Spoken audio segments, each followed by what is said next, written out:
Hello everybody, welcome back to the Mir channel today.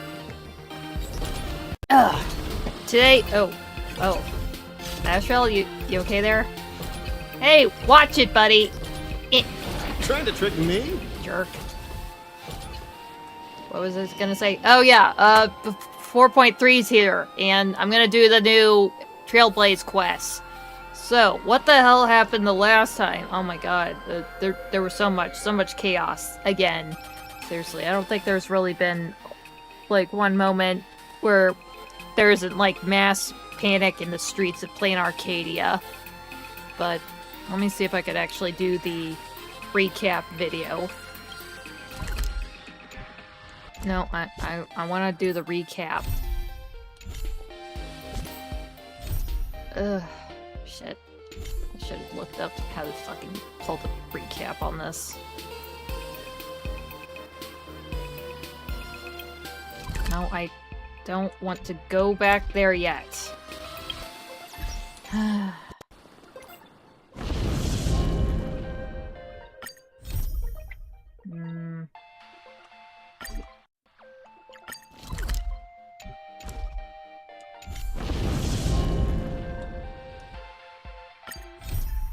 Can I do this? What the hell?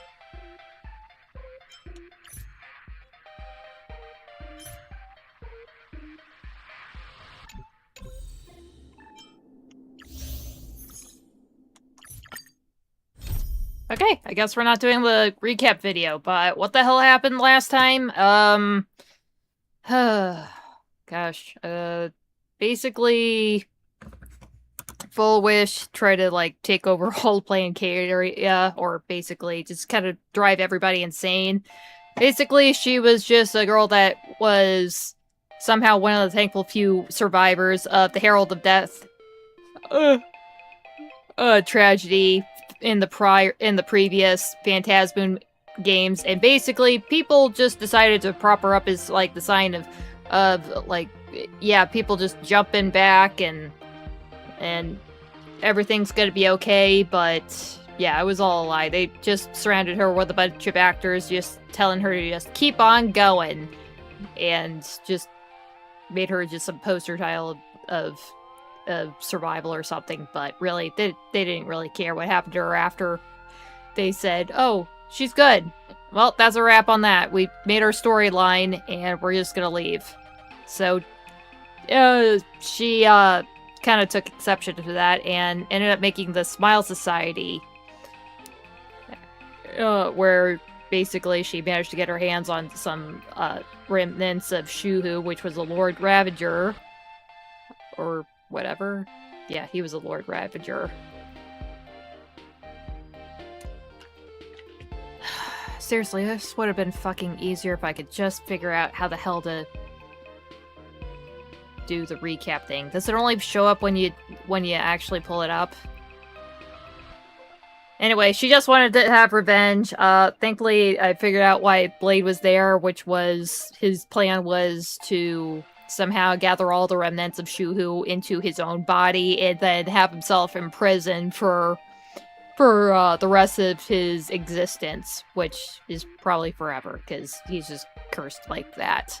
So, anyway, Yao Gong, said that you're gonna get buried in the world of Canvas here in Planarcadia. So, I guess that's what's gonna happen. We're gonna have a funeral for Blade. Or we're sending off to prison. Anyway, he's planning on going somewhere and not coming back. So, let's just get this started. It'll probably just be where we left things off. That was a terrible explanation. Seafeld City has been severely affected by the incident. Citizens are advised to remain patient and await assistance. Moving on to our special segment, the Phantasmoon Brief. Is that it? Okay.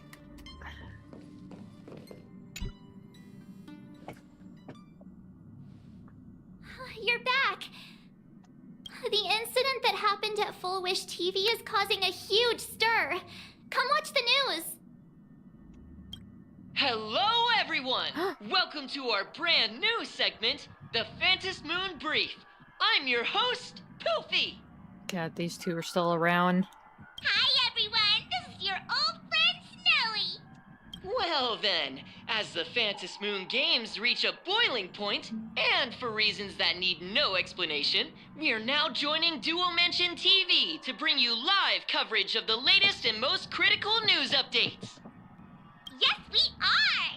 And after the director of Foolish TV and sponsor of the Research Society of Happy Smiles, Foolish announced that she was joining the Phantom Moon Games. That terrifying tragedy of 15 years ago once again swept through the psionic game. The supplicant debate, slated to take place at the Seafeld TV tower, was cut short when out-of-control Imagine known as Joy Ascendants appeared suddenly and launched an attack.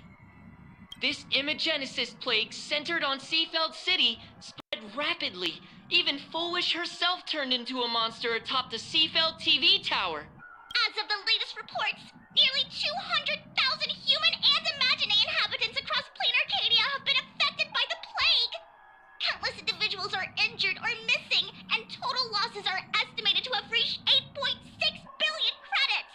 And in a chilling echo of the Bloodstained Games 15 years ago, footage left behind by Foolish points to the disaster as the work of supplicants from beyond the sky. Okay. Are they still spinning it that way? They try to make it that it was the the folks on the Express that were the ones that caused the Joy Ascendants to show up.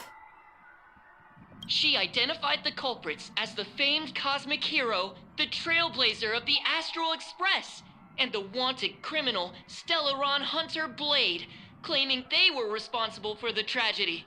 But a spokesperson for the Department of Aberration Defense said the disaster was planned and executed by Foolish herself through her organization, the Research Society of Happy Smiles. They added that the investigation will continue and the organization will be shut down. Oh, good. That was cleared up. Dad managed to clear everything up. That it wasn't the Trailblazer Blade that orchestrated it. It was all Foolish. If anything, we were trying to fix everything. And thankfully we did. Surprisingly enough, Blade, the number one assassin of the Sanjo or whatever, he ended up becoming the hero of the day. Oh, how familiar that sounds. 15 years ago, they made the same excuses. What is the real story behind this? The Phantom Moon Brief will continue to keep you updated. Right, they did have to cover up quite a lot, but then again, I doubt the IPC would want to show that that they had any association with the Herald of Death in the first place. Over 500 years ago, a prophet made a prediction. In year 1999, a terrifying devil will descend from the sky. Will this prophecy come true? Can Planarcadia safely make it through this crucial year? We will have to wait and see. Shame on them. How can they just say things like that on TV when it's not even confirmed? And the internet is flooded with fake news about you too. Unsurprising. That, sure, maybe things kind of got smoothed out a little bit, but people are still looking at it as funny after everything. Also, those two hosts, weren't they from Foolish TV? They were spreading nasty stories about you on the news before. And now look, they've immediately jumped ship after what happened to Foolish. Yeah. Yeah, shame on them. Otherwise, classic media behavior, well, they need to make... Yeah, I guess they have to make a living somehow, but doing some slander isn't really the way to go, so... Classic media behavior. Ever since coming to Planarcadia, nothing surprises me anymore. I'm happy you made it back safely, but somehow, you just don't seem quite the same. I don't know, maybe because I got stabbed for like the 3rd time since you've met me. Oh no. You're trying to grow up and leave me behind. Don't tell me you're becoming the next Don Hung. Yeah, I'm gonna be yeah, Dan Hung managed to be able to grow another foot taller. I'm gonna be 2 feet taller. I'm gonna be looking down on him. No! Is this what it takes to become a hero? Is turning into Dan Hung really that bad? Turning into March might be worse. No, I'll just keep it on the bright side here. Is turning into Dan Hung really that bad? Yeah, he seemed to have got his shit together now.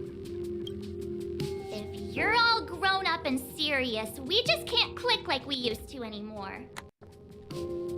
I mean, I kind of had to grow up fast. I mean, literally, the Trailblazer, I don't think she really knows anything outside of what happened to her before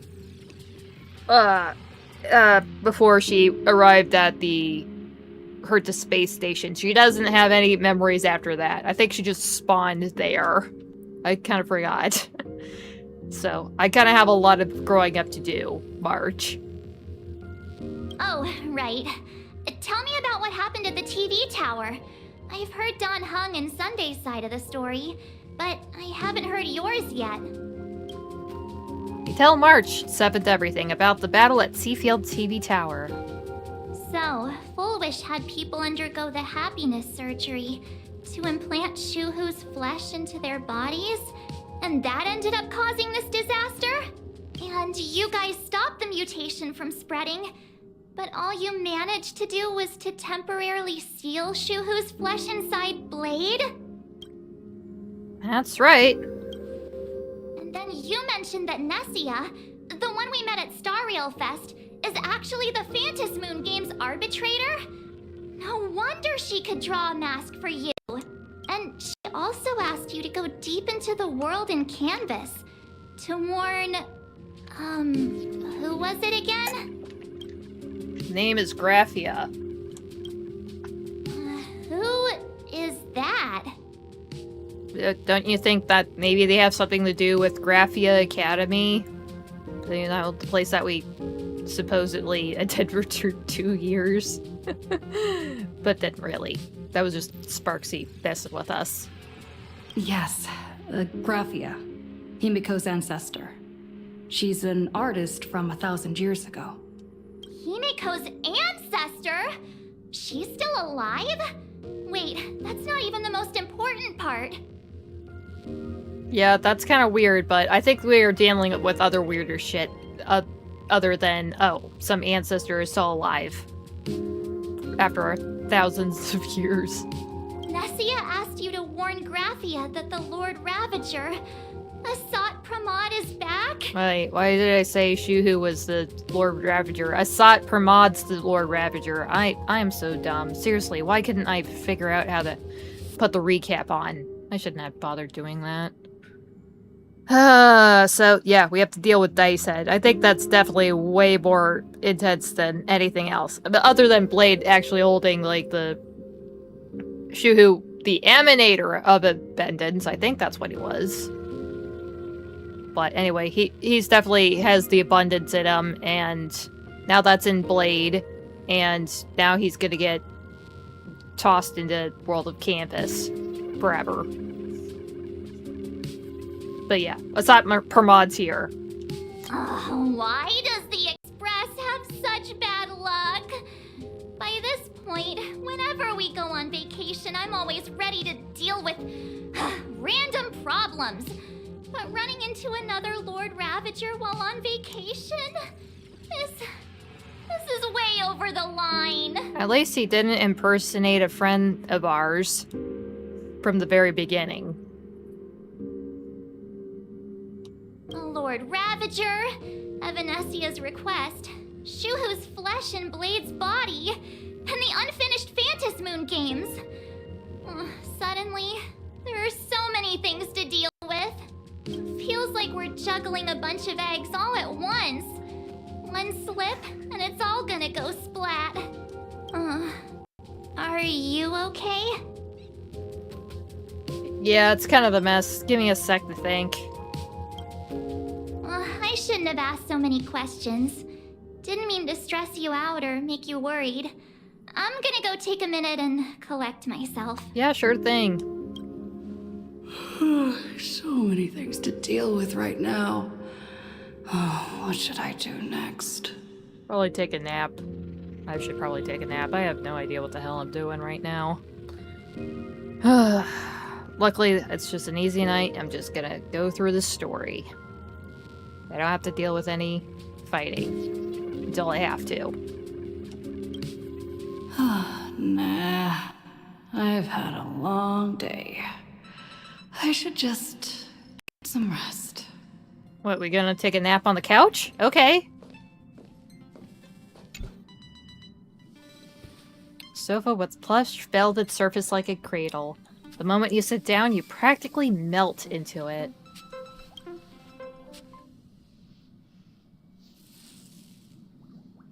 Static from the news broadcasts aren't just restlessness, relentless questioning, the looming presence of the Lord Ravager, the dangerous flesh writhing in Blade's body, and the future of the Phantasmoon Games. All these tangled problems has knotted themselves into one chaotic mess. I'm sorry, did I hear some bubbly going on? I'm gonna look down and something's freaky gonna be there. What can you do? You're just a poor little raccoon. You want to unravel the mystery, but now you're tangled up in its threads. You struggle uselessly for a bit, then give up, letting fatigue shroud your eyes in darkness.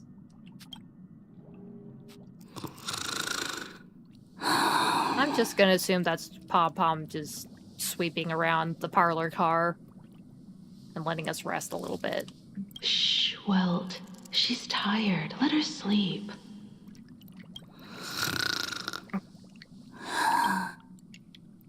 You never knew you could sleep this much. You're obviously tired.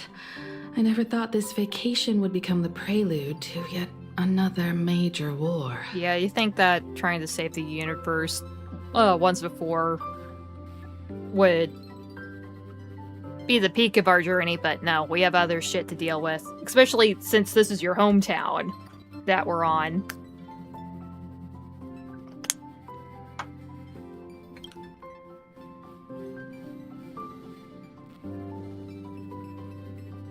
As Nameless, I'm not surprised. There's so much to deal with. I don't know where to begin. From our very first steps, trouble has always followed the Nameless. Yeah, I guess it has been kind of an arduous journey. We show up at Balabog, we were welcomed very warmly, and then we were supposed to go to jail, and then we broke into the Cianjo, I believe. And I think we were eventually cool after a while. If anything, we got some Jade Pendant for our efforts of dealing with the Stellaron crisis there. Penacony, that was definitely pretty mind-bending all around. Amphorius, oh god, Amphorius. Honestly, this feels less high stakes. But then again, Aha also said, yeah, I'm gonna retire. Next one's gonna be the next Aegon. So, yeah, search yourselves out for these games. Pretty scary stuff.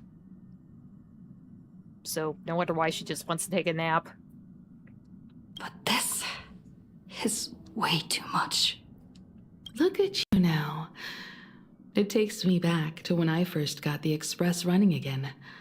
Aside from Pom-Pom, I was the only crew member on board.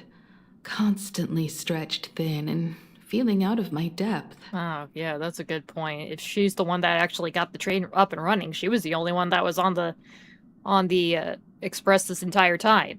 I don't know how Pom-Pom's was functioning during that time before, but at least she had some company. I wonder how long she traveled by herself, though. All I could do was note every problem in the navigation log, one by one. A world's coordinates that needed an update. A glitch in the Express's warp system. The notes were as dense as the coordinates on the astral charts, leaving me completely overwhelmed. Back then, I never imagined the Astral Express would one day have to face a Lord Ravager. But strangely, now that the time has come again, I'm not panicking at all. Come to think of it, it's because of you. Because of all of you. Along the way, we have defeated 2 Lord Ravagers. Yeah, I guess the third time around, it doesn't feel quite surprising or... Well, it's still a very serious situation, but we managed to get it past this before. We can do it again. As a team. As a family. The Nameless who guided me before I set out once told me, keep moving forward, and the obstacles that once felt impossible to conquer will soon be behind you. And along the way, you'll find companions who are just like you. I've seen you grow through the Phantasmoon games, becoming someone others can trust and lean on. And I heard the declaration you made atop the tower. I'm truly proud of you. That's why I want to share a story from the past with you. A promise from 15 years ago. Story time from Train Mom? I'm in. A promise from 15 years ago. Is it about how Himiko got the Express running again? Yeah, how the hell did you manage that again? Was that because you won the Phantasmoon games? I thought that's how it was, but I'll let her explain. I promised someone that when the moon over my hometown was full again, I would go back to see her, to let her know I had made the most of this borrowed life, and found companions I could trust with all my heart. I want to share this story with you all. The story of how my journey began. We get Himiko lore. Sweet! How come you never mentioned it before? Then again, I didn't really ask. I didn't really ask about any of these guys' stories. Except for maybe March, but hers was just like, yeah, she was just in an ice cube. She got out of the ice cube, and we decided to just keep her around.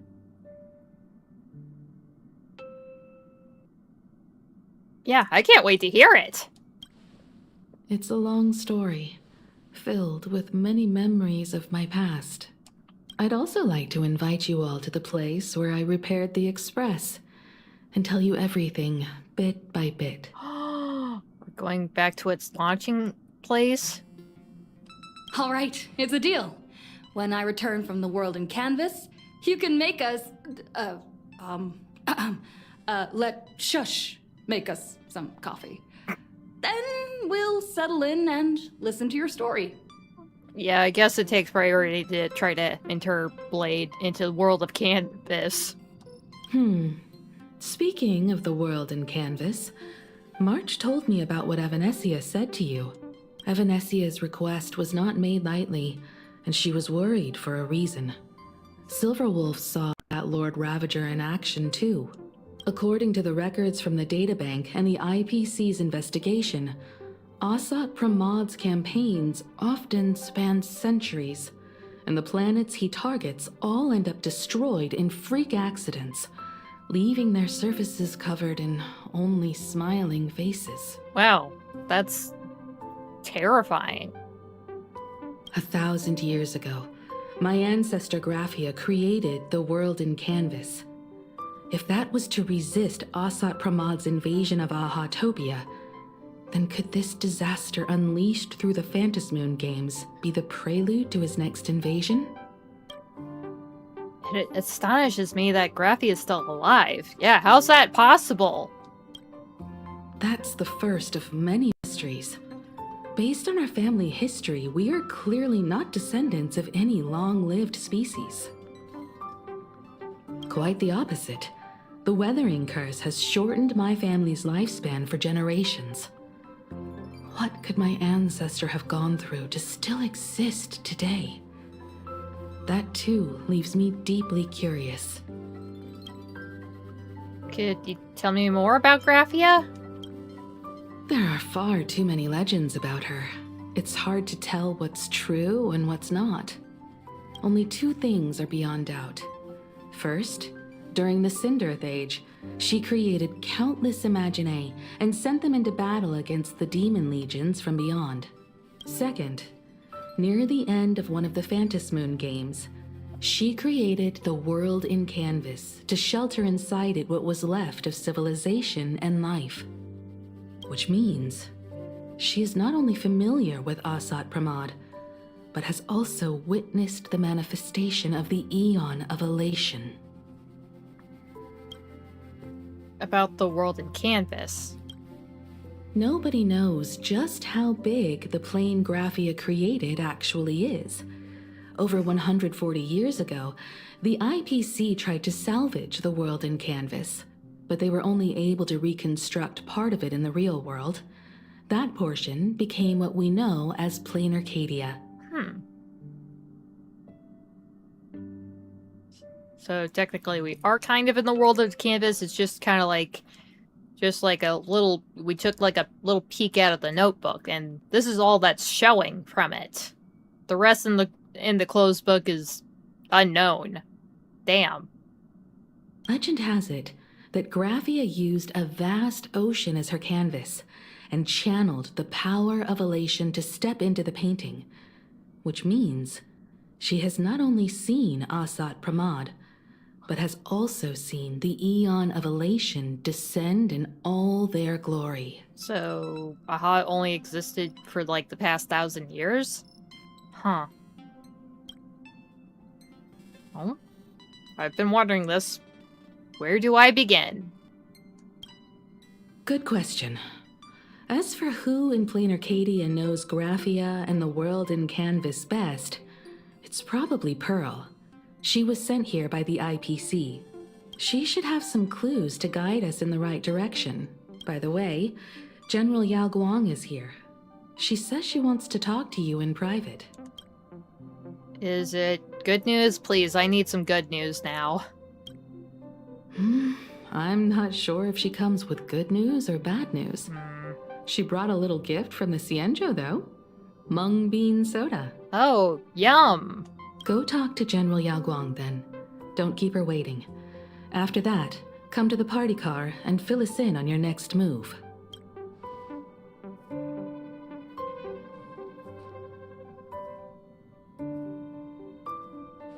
Nice to meet you, Ishvara. I'm sorry, what?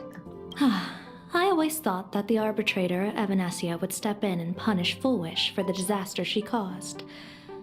But, to my surprise, it was you who defeated Foolish. In my capacity as an Arbiter General, I extend my deepest gratitude to you for halting the plague and sparing countless lives from suffering. You're too kind. What I am about to tell you is something Evanesia risked breaking the rules to share with me. Please keep it a secret. Not a word of this leaves the Express. Alright. I'm definitely not getting on your bad side, Yao. Sealed within Ahatopia's core is Ouroboros, the Veracity. That is cosmic level bad news. Veracity, what is that? Is it just somebody that got really incredible munchies? But no, that I know that's definitely bad. You mean the Leviathan that can swallow whole planets? That Ouroboros the Veracity? And it's just chilling here in the middle of this planet. This entire time. Damn. Looks like you know a thing or two about Ouroboros. I've seen that terrifying thing in Herta's simulated universe. Oh yeah. Pretty gnarly. Cool, but gnarly. Seriously, if Ashriel's hand is even just a part of that thing, I can't imagine what it looked like in its entirety and how awful it would be during its feeding or whatever. Kind of like, I just kind of think of how Galacticus was portrayed in the original, like back in the early 2010s Fantastic Four. It was just this big gaseous thing with teeth, I think. It was just, like, sucking down planets like they were M&Ms. I can't imagine it'd be something like that, but, you know, more slimy. Rumor has it, they were last seen during the era of the Swarm disaster. They were hardly there to aid the Swarm, but rather to attend a cosmic-level feast, in which the Swarm served merely as appetizers, and the planets they passed were devoured as the main course. Yep. There ain't no friend, no throne, only... It's like Scott's family motto. No friends, no enemies, only prey. No one expected them to be here of all places, sealed away on this very planet, after vanishing for years. Sealed? Wait, are they dead? Now, if they're sealed, then the Veracity is still alive? The true situation remains unknown. But with this information, we can understand why Asat Pramod set his sights on this world. Aren't you a little afraid, facing a huge disaster like this? I mean, I guess I've seen World, but seeing a World Eater that's just somehow trapped in this planet all this time and nobody knows about it, that's pretty terrifying. Yeah, I say I've seen worse. Literally, we had to stop another Lord Ravager from trying to literally end all of existence, or whatever it was. It was terrifying. Whatever Iron Tomb was supposed to do, just erase all of the memories of the universe and the universe itself. That's pretty bad. I say that's way worse. That's impressive, Ishvara. No wonder you survived the calamity of Iron Tomb. Thank you. Fortune follows when fate hits its lowest ebb. Every crisis comes with an opportunity. Now that we know a force capable of devouring stars is deep in slumber at this planet's core, perhaps we could make it devour the problem inside Blade's body. It might just be a risky path worth taking. Blade has agreed to my proposal and will venture into the world and canvas to seek out the Veracity. From what I've heard, you are going there as well? Yeah, I guess we might as well try to bear witness that he actually is stuck there for good. I cast a divination, and the hexagram shifted between the marsh and fire trigrams, yielding the judgment. Heaven and earth are separate and apart, but the work which they do is the same. In other words, though your paths may differ, they are destined to intersect. Is this gonna be Blade's funeral? A funeral, or an adventure. Will it be a battle with only a 1 in 10 chance of survival to tear away Shuhu's flesh from his body, and eliminate the Xianzhou's arch-enemy? Or will it be a journey in which he settles all grudges and never looks back? It all depends on how he perceives it. Blade agreed to my proposal, even though that little Stellaron hunter girl wouldn't stop objecting. General, are you betting everything on me? Betting? No, I don't see it that way. We are not chips laid on a gaming table, nor dice tossed at someone's whim. We trust in people, in ourselves, and in those beside us, knowing they can change the course of even the most desperate battle. That belief is what gave you the strength to overcome Fullwish. It is also the only reason I stay for this world. My purpose has never changed.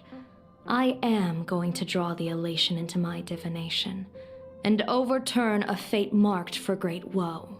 I have a plan for how to handle Asat Pramod if he strikes unexpectedly, but I still need more hands to make it work.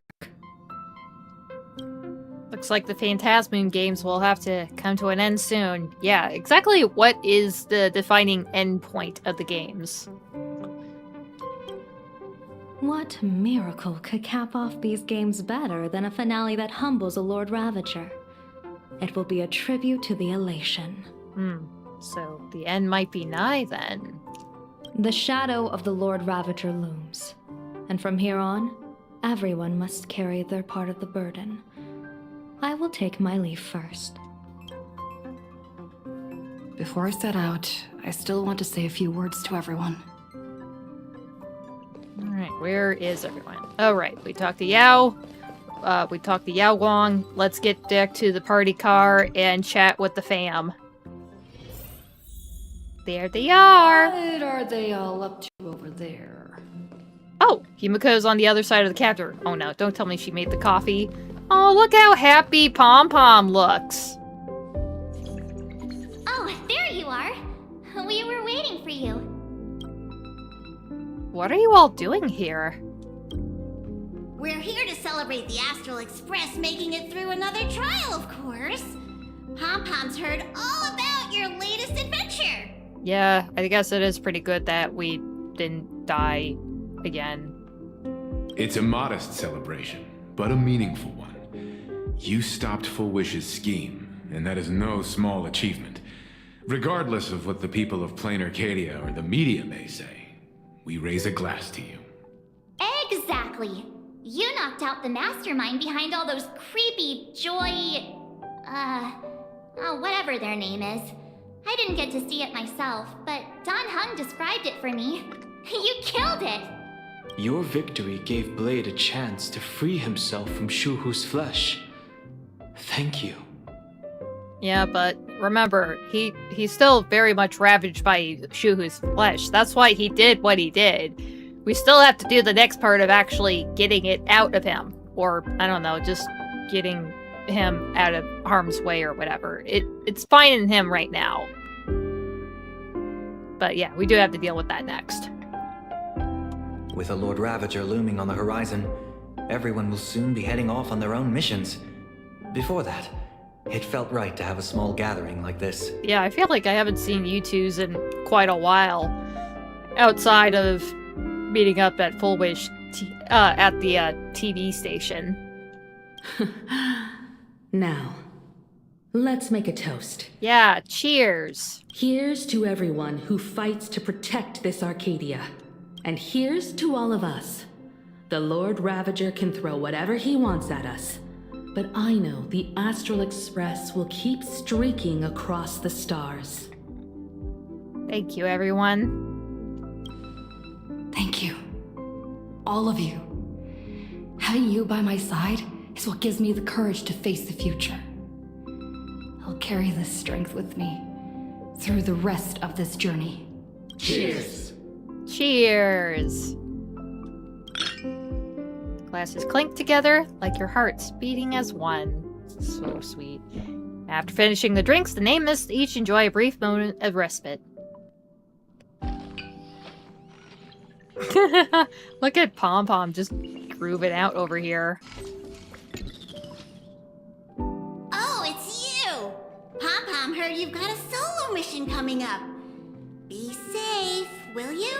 Wait, solo mission? You mean I'm the only one that's actually going in the world of Canvas with Blade? I'm probably almost as indestructible as that guy anyway. Conductor, do you remember anything from before the Express got back and running? Yeah, because Pom Pom was on the Express when Himiko showed up, or at least around the time she got it back up and running. What was going on with little Pom Pom here? Sadly, Pom-Pom can't remember most of what happened right after the Express crashed onto this world. And how long ago was that, too? Pom-Pom's memory of those years is like a fogged-up Express window. No matter how hard Pom-Pom tries, Pom-Pom just can't wipe it clean. Honestly, if you were just sitting your butt here on this train and nothing was going on, I think it was probably for the best that you just kind of blanked out your entire memory of it. It was so boring. But it's okay. After passenger Himiko repaired the Express, Pom-Pom got to share a one-of-a-kind journey with all of you. Yay! How did you and Himiko meet, Pom Pom? did Passenger Himiko appear? That's odd. Pom-Pom can't remember a thing. All Pom-Pom recalls is having a long and fuzzy sleep, then being woken by a knock at the door. And just like that, Passenger Himiko was on board. The day Passenger Himiko knocked, it felt like Pom-Pom was waking up from a dream. The Express's heart started beating again and the lights flickered on one after another. Pom-Pom, have you ever heard of the name Graphia? Graphia? Pom-Pom hasn't. So, even Himiko hasn't even brought that up to her. Then again, it's not like every day that you just go up and say, oh, my ancestor was some famous hero on my home planet. But Pom-Pom always dreams of strangers when Pom-Pom's asleep. They seem to be bustling around the Express, and there are soft clinking and clanking sounds, just like the sound of stars twinkling. Aw, that sounds interesting. Wait, does he actually already know everybody that has or everybody that will be on the Astral Express? That's a really freaky thought. But every time Pom-Pom wakes up, their faces slip away. Pom-Pom is only left with a warm and comforting feeling, knowing someone had taken good care of Pom-Pom. I definitely say so. Seriously, if anybody ever mistreats you, I don't know what I'd do. I probably wouldn't be able to control myself, Pom-Pom. You're just the sweetest little stuffy I've ever met. Alright, conductor, it's time for me to say goodbye. Safe trip! Pom-Pom will take good care of the Express while you're away. I intend for you to do that. And you were gonna do that anyway, whether or not I said you should probably relax more. Sup, Train Dad? I heard from Sunday about how the televised debate went. We won this battle because of you. Mr. Yang, was everything okay on the Express? Wait, how about the situation on Dimension City? Because I definitely remember just a clip of them just being out in the streets, him and March, just dealing with the whole Joy Ascended outbreak. The streets were in chaos. Traffic ground to a halt, and Wispe littered the ground. It was like a scene straight out of a disaster movie. When the televised debate began, a crowd outside the station gathered to protest the Astral Express and nearly broke through the barricades. But the moment the Joy Ascendants appeared, they scattered without a second thought.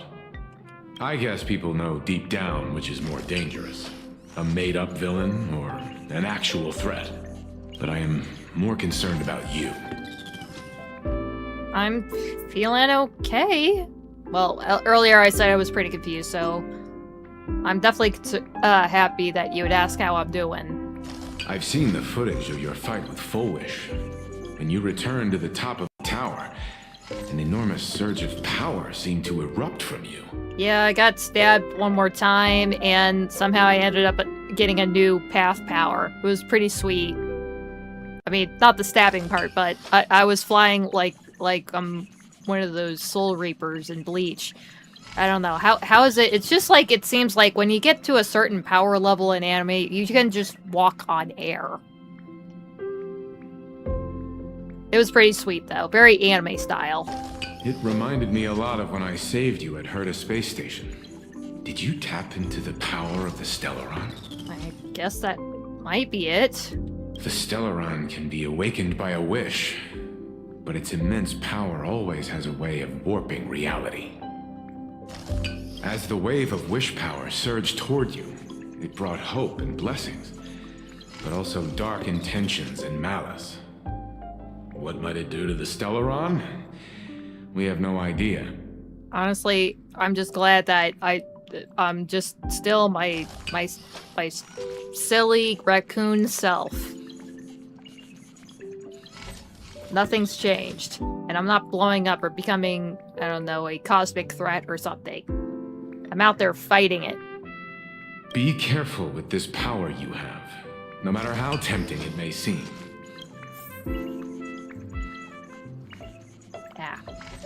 Yeah, I'll definitely keep that in mind, Train Dad. You keep doing you. Maybe when this is all over, I'll get you a very special mech kit, and we could build it together. I promise. I'll be okay. I'll be careful with the little clipper things. I don't know. I only made one of those little build kits maybe once, maybe twice. No, definitely once for sure. And it was a little thing. It was a little kitty thing. Sunday, what's going on with ya?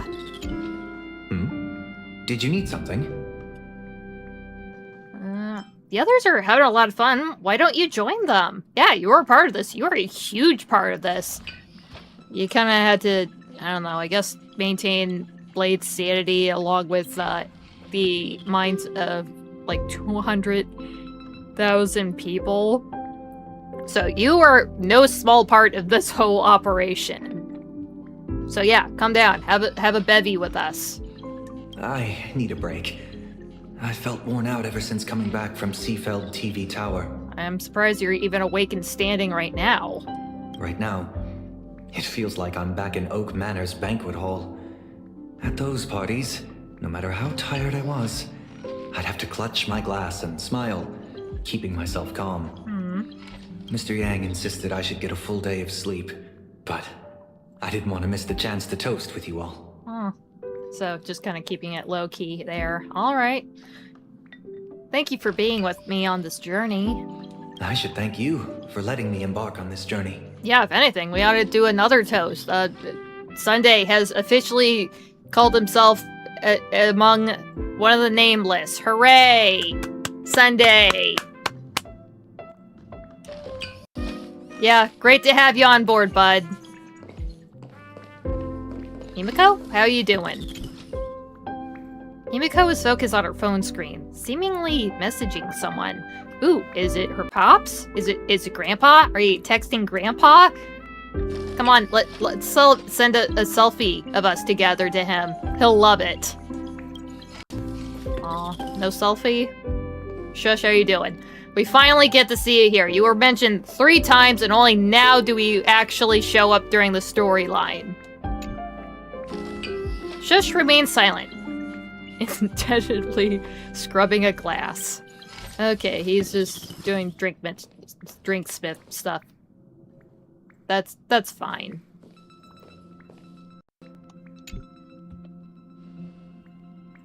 There you are.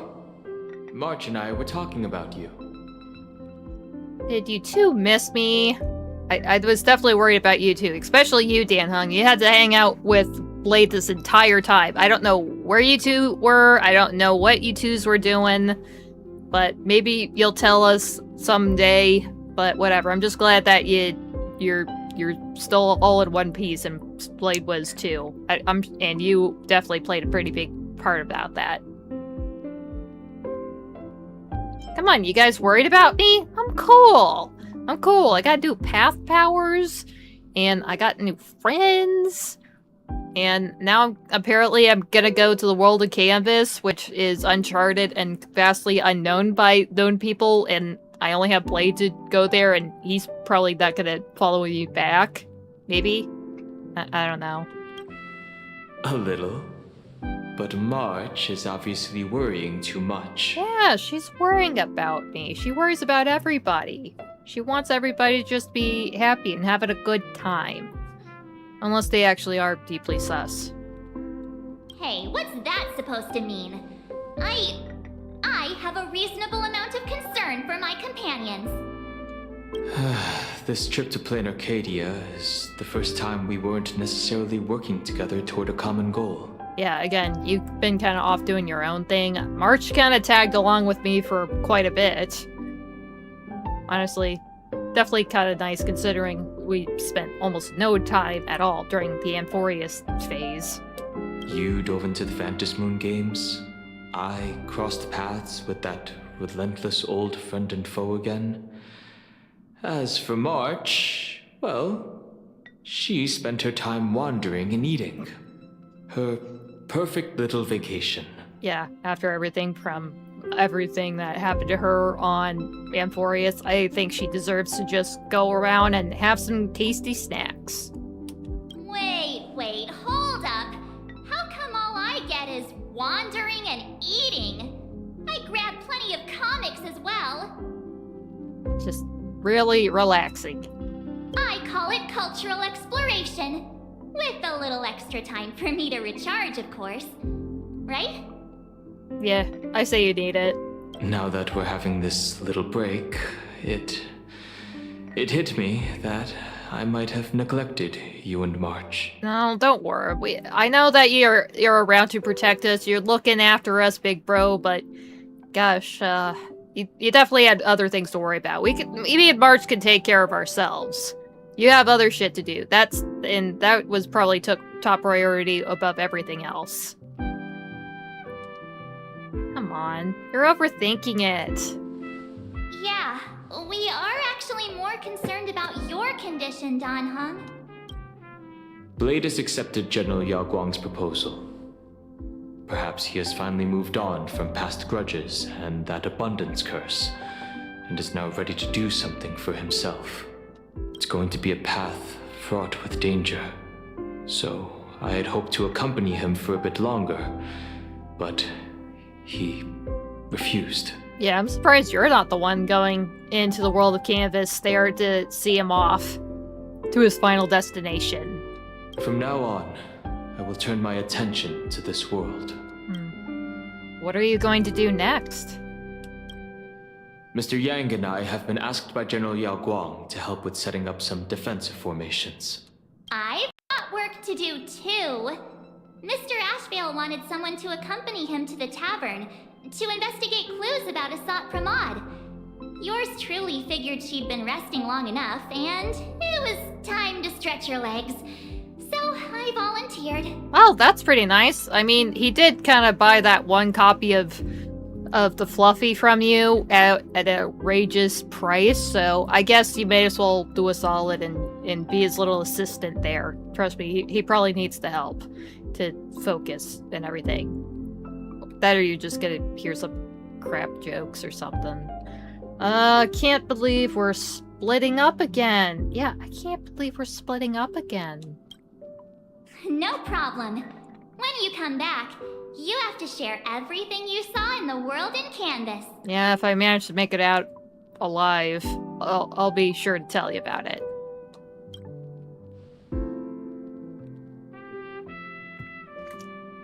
Alright, back to Himiko. You still want to do that selfie for Grandpa? That'd be nice. Aw. Just in time. I've talked to Madame Pearl. She will handle all the arrangements for your passage, so you can enter the world in Canvas to find my ancestor Graphia. Pearl is so efficient. This is an important matter.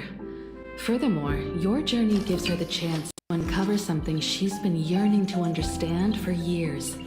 The secret to Graphia's art of imagenesis. Once you've fully rested, you may make your way to the dock in Seafeld City. Madame Pearl has a special ship waiting for you there. It will take you to the border between this world and the world in Canvas, a place known as Inkford Hermitage. That's your final stop before entering the world in Canvas, a place to gather your supplies and rest up before you set out on the journey ahead. I know you'll have to go alone this time, but I don't think it'll be dangerous. After all, that realm was created by Graphia, my ancestor. The thought of it makes me feel calm, in a strange but comforting way. If you get to meet her, please give her my regards. Regards, why don't you come with me? Yeah, Himiko, you're not coming with me? I am indeed quite curious. I'd love to see this ancestor of mine for myself, and hear her story in her own words. But someone must stay here and keep watch. Madame Pearl wishes to confer with me and General Yao Guang about our next steps in dealing with Asat Pramod. So I'll be entrusting this mission into the world in Canvas to you. Aw, that's a shame. But yeah, I'll definitely chat up your ancestor if I find her and I come back alive again. Is it really just kind of casual to go into the world of Canvas? I don't really know. the last time I think we were there, it was pretty chaotic. Go ahead. Set out once you've rested up. I'll be here with Welt and the others, awaiting good news from you.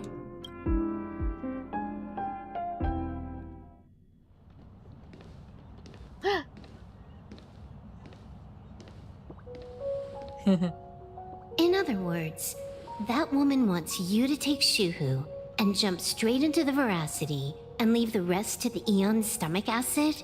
Yeah, that's kind of the plan. You have a better one? Also, he's been alive long enough. I think he's just finally done, and this is probably his best chance for actual death. But for the grudges he's leaving behind, I guess I'll just leave those unresolved. And this is between me and him, right? Why are you tagging along? I mean, somebody has to watch after the prisoner there. Relax. I'll say my goodbyes and be gone. Aw. A dignified funeral, hmm? If you ask me, this ending is indeed grand enough. I don't care about any of that. There's only one thing I care about. Does he have to die? Yeah, it would be a shame for her to leave Silverwolf. She definitely seemed to want to just get the hell out of Dodge as soon as Blade tried to turn himself over to Yao Guang, for real. But he said, nah, it has to be like this, Silverwolf. Here's a piece of advice, little cub. Whether he lives or dies is his choice. That's the one thing you don't get to decide for him.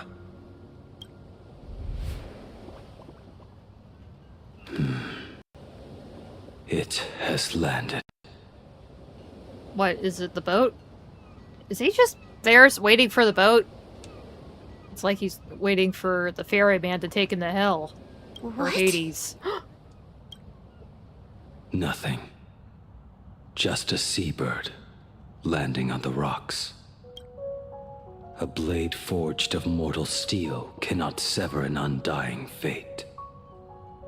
If Shuhu is to be put down, the options are few, and that Leviathan is one of them. In time, people will say this. The culprit of the Juming gave his life for the greater good and plunged into the abyss alongside the abomination. Pretty poetic.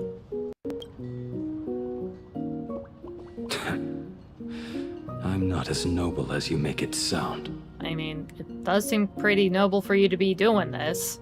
Honestly, you're the only one that was capable to do this. Many years ago, you invited me to join the Galaxy Rangers. I refused for one reason.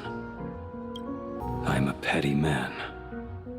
I was never born to carry some greater good. This is between Shuhu and me. Nothing more. Can't argue with that. A Galaxy Ranger through and through.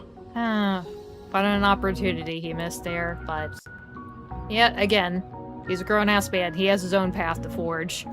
Just like he just said to the little cub down there. I'm sorry, that is just adorable. That he's just called Silverwolf Cub. Well then. I won't say anything more. Blade, you sure about this? For years, death has clung to me like a curse, etched into my bones. If there is a chance to make a god feel the same pain, I would do it, even if this body is reduced to ash. As for everyone else, there's no need to drag them into this. We'll proceed as Yao Guang proposed. Bury Shuhu at the end of the world in canvas. taking me with him. And let the veracity dissolve us both. Oh, please, don't cry, Silver Wolf, again. This kind of has to happen. I'm sorry, this has to happen. He's already got the remnants in him, and who knows how much longer he can actually stand having them in him before, I don't know, he ends up becoming a Joy Ascendant or something even worse. I do wish Firefly and Kafka were here, though. Take care.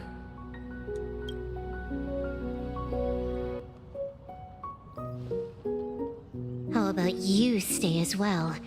You might as well see it through to the end with us. Yeah, at least stick on the docks, but I guess he has some other things to investigate himself. Never mind, he can't spare another minute to stand next to an old friend. Planarcadia has bigger problems that need my attention. Your instincts were right. That meanie pulling strings from the shadows is none other than a Sat Pramod. Who else would want to kick a Ha's head like a ball? That's silly. That's silly, Silver Wolf. A Ha doesn't have a head. Then again, neither does Sat Pramod. Technically. So, I need to get back and finish my job. Investigating a Lord Ravager sounds like a job you don't come back from. Therefore, it also pays very well. God damn it.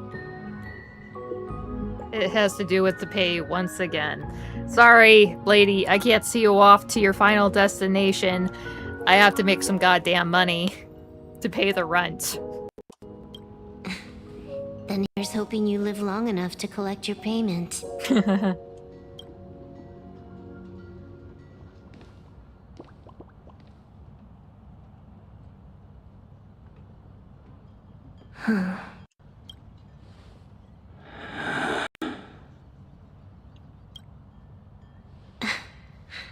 Every time, when it's just the two of us, you go quiet.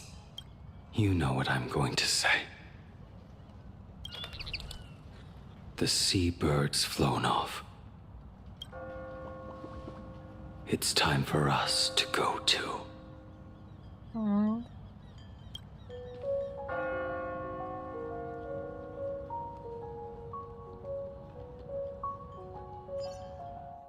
Poor Silver Wolf. Ah, God, this freaky place again. The terror slumbering at the heart of Planarcadia is... Ouroboros. After the swarm disaster, the veracity vanished, never to appear again for more than 700 Amber eras. Their last rumored sighting was 500 years ago. History fictionologists claim that Ouroboros lies in wait at the edge of the cosmos, guarded by their children, awaiting the day of their return. I've heard that story before, but it wasn't about the edge of the cosmos. It was Pier Point.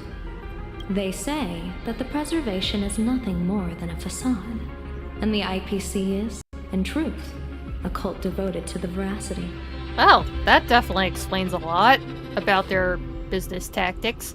They're just literally a big-ass company, and they're just eating up everybody else. Until there's literally nothing left. It's all the IPC.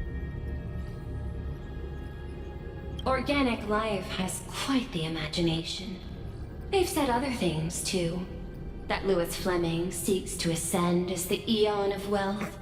That the Council of Mundanites are mere hounds of Dr. Primitive. That the Marketing Development Department colludes with the destruction, turning a blind eye to the spread of Stelrons. Such rumors are endless. I believe the General should be able to tell which are true and which are not. I've never heard the last one, so let's assume it's the only one that's true.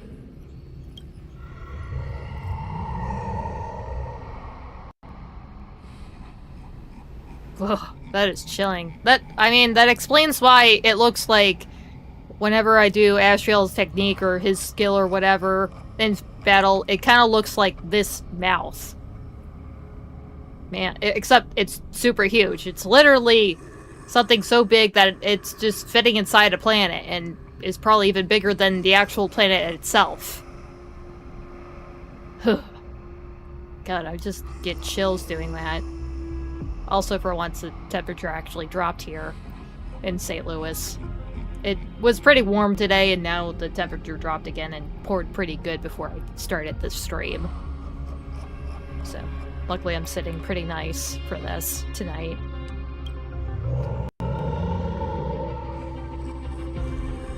I'm hearing the voices of the Abyss again. Such terrible breath. Once this Leviathan awakens, the Arcadia's destruction would be all but instantaneous. Oh, golly. I wasn't even thinking about what this place would smell like. For now, this remains conjecture. The sealed remains appear to be a husk that Ouroboros once shed. Why it's here, and how it's connected to the elation, remain unknown. Yet even a fragmented remnant of an eon is a threat that can't be ignored. The calamity of the Leviathan must not be allowed to re-emerge in this world. Naturally, that is why I'm here. And it's about time for the two Nameless to arrive. Oh, you're just on time. General Yao Guang, as instructed, warding talismans have been placed at over a dozen sites across Planarcadia. My thanks. It was Mr. Yang's talent of creation out of nothing that allowed us to reproduce dozens of plumes and complete the deployment with such speed. Now, with Yin and Yang aligned, and all four aspects in place, as long as we set up the last formation core, the Decalite reflection barrier will be complete. Using the divine eye of the Spiritus to weave a giant web, one that ensnares countless possible futures. General, have you truly made up your mind? Though Shuhu has been eradicated, the signs of doom have not faded. On the contrary, they grow ever clearer. After much consideration, the source can only be this restless corpse. One crisis is yet to pass, and another is already upon us. The Arcadia's ley lines were already riddled with scars, and now even the ancient tree's seal is starting to loosen. While Evanesia is asleep, someone must take up her duty to guard this place. But defending isn't the way of the hunt. If you don't want to become the prey, you must become the hunter. General, do you intend to go on the offensive and suppress the remains of the Veracity? How could I? The Joy Seeker could barely confine that husk using the Abundance's ambrosial arbor as its cage. I'm not that arrogant as to place myself alongside the gods. I'm not here to guard against an Eon, but against a lesser menace. Lord Ravager sought Pramod. This barrier is prepared for him. Oh, right. I think it's huge enough that we're trying to crack into the world of Canvas for real, so who knows if he's gonna try to say, okay, how about we turn that crack into a big fucking door for the Veracity and let it loose on this whole planet and probably every other goddamn planet in the galaxy, in the universe at large. So I could see that you're trying to lay a trap for that guy too. Asat Pramod has been meddling with the game from the shadows. His intentions unclear. We know little about him or the Veracity. Yeah, never mind the Veracity. I guess it's like, whether it's alive or dead, whatever it is that's in there, it's gonna be hungry. So, yeah, just try to not let it eat something. Asat, he just wants chaos. But how everything's gonna fit together, I guess that's just the scary unknown. By chance, however, a friendly citizen has provided us with intel. Ouroboros' remains are in Ahotopia, aren't they? Oh, was it Kuchiba that offered that? Until, yeah, she showed up at the end and said, oh yeah, Ouroboros is in the middle of this goddamn planet. Silence is an answer in itself. I've seen that reaction too many times. I'm not surprised that you were the first to discover it. You were in the Torn Scroll too. The probability of you noticing was 24%. Honestly, I probably figured something was not quite right with the purple teeth in there. I thought it was Ashfiel's doing, but no, that's not him. That's a little low, don't you think? I'd put it at well over 90. What I don't understand is this. There were countless ways to verify your hypothesis, yet you chose the most unconventional one. You bypassed security and broke into the building to confront me in person. What is your objective? This is no confrontation. It's a warning, Madam Pearl. I'm a security officer, and there is only one reason I'm here. While everyone else is fixated on the Phantasmoon games, only the Department of Aberration Defense is watching other places. Like the location where the new Herald of Death case was closed? Correct. The incident involved 4 Daybreak Warriors, 3 nameless, 1 detective, and 1 officer. But just moments ago, a 10th set of footprints appeared at the scene. After the investigation, we learned that the traces were left deliberately.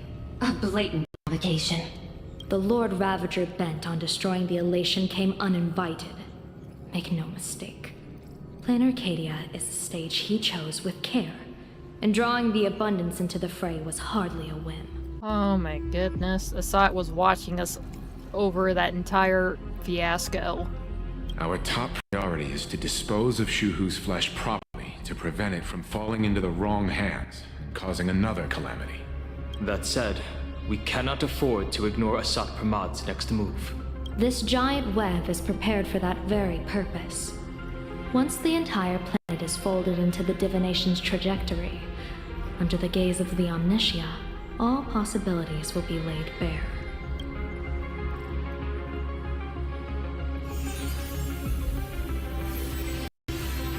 When that time comes, he won't wish to leave any footprints behind.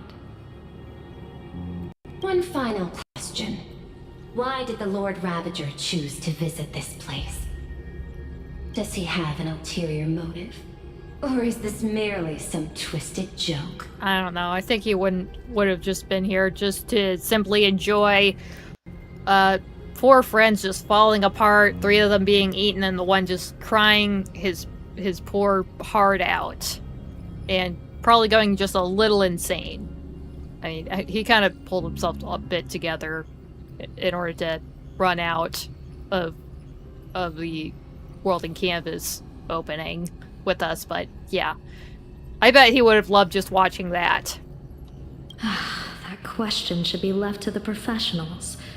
Don't forget, we have a detective who can't seem to rest. Let's hope the accumulation of variables can tip the scales in our favor.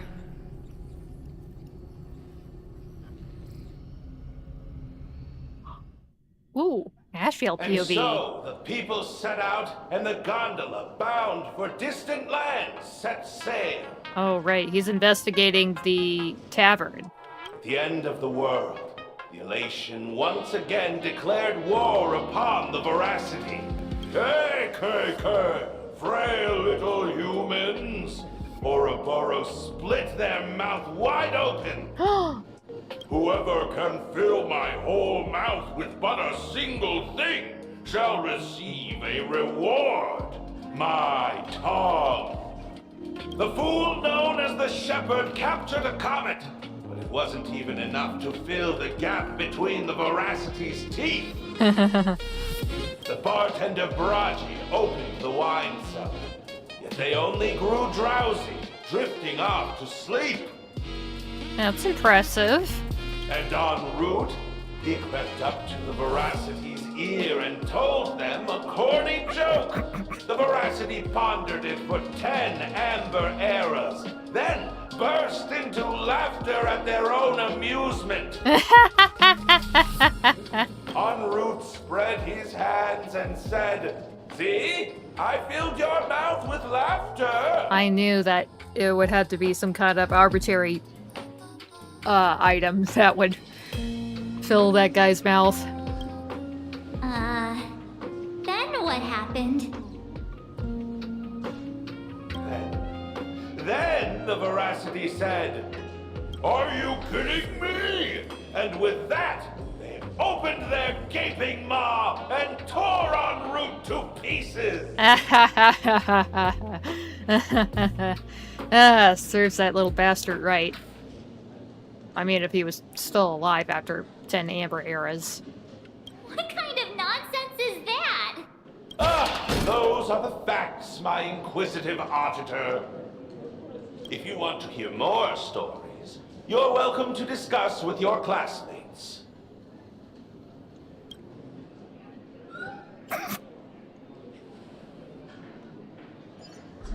We came here to investigate the Veracity and Asat Pramod, but all we got were stories that only a 3-year-old would believe. Rumors don't just appear out of thin air. It's just a matter of how much truth you think they hold. At least 90% of that was made up. Sometimes that last 10% is all you need.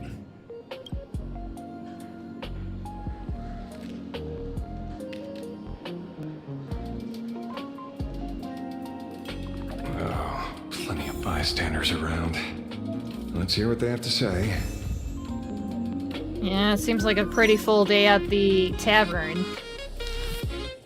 The case of the missing Veracity.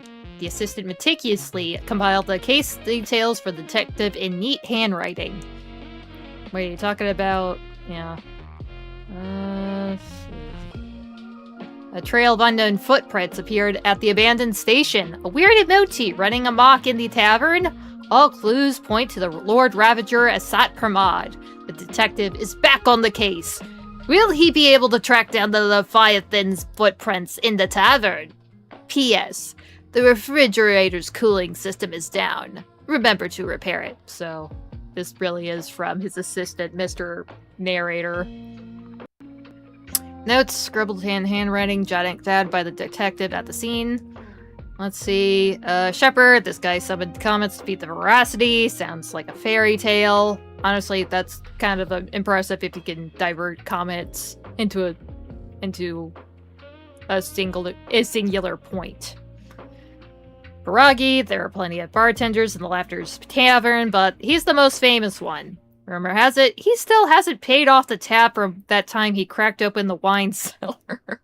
What, the time when he tried to feed wine to the Veracity? Honestly, I can't imagine how much wine he had to go to make the thing a little bit tipsy. En route. Feeding a Leviathan corny jokes? Crazy idea. I highly doubt this wordplay would be enough for the Veracity to feast on. Honestly, I'd be amazed that he even thought about the joke for 10 Amber Eras, much less 10 seconds.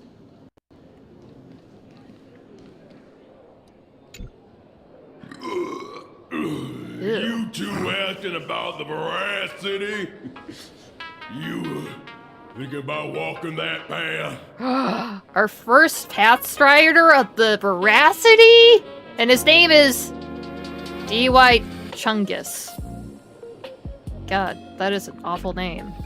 That's an awful, awful name. Walk the path of Veracity? Do I need to eat everything in sight? You got it. Kids always dream big. Some were bulldozers, some are monsters. Seriously, you sound like you're fit to burst, man. Please, oh, for the love of God, I hope this guy doesn't blow chunks at us. And I am on a and the man. Can you talk normal? Stop gulping for air. I swear become a veracity path strider. I eat everything. Tasty, nasty, anything I could see. Well, have you chewed rocks? Have you eaten magma? Because, again, the veracity eats everything. Everything. And if you haven't tried eating the fucking planet itself, I think you're failing. I don't think they will see favor in you. Finally, I'll pinch my nose and swallow loose mold, and they looked at me. Wait, is this the same voice actor for Albert? I feel like this might be Albert speaking. That would be awesome if this is. Ouroboros. Nah. Ah. Very regrettable. Oh god, don't tell me you're gonna, like, blow chunks now. He's gonna blow chunks. Enough already. Sweet March. I agree with you. This guy needs to take a breather, man. And maybe, you know, lay off the ramen bowls a bit. I'm telling you, it was all bluffing. The fools didn't lose. Poor Root and Dorothy, who the veracity wasn't looking, roll up her skin like a grape, snatched it up and bolted. Wow, that seems even more ludicrous than the initial story. Damn, look at Asheville. He is tired of this man's shit. He was like, Ouroboros? Oh wait, this guy's just drunk on eating too much food. Then, poof! Well, we're gone. Comic-Con Collective don't got a veracity card. I already filed a formal complaint with the organizers. You should be putting this much effort into your studies. Damn. So good luck, getting onto the path of veracity, buddy. I hope you don't end up, I don't know, getting a giant hemorrhoid or something from eating all this junk food. Damn poof! Yeah, we get it. What's up, Golden? You two!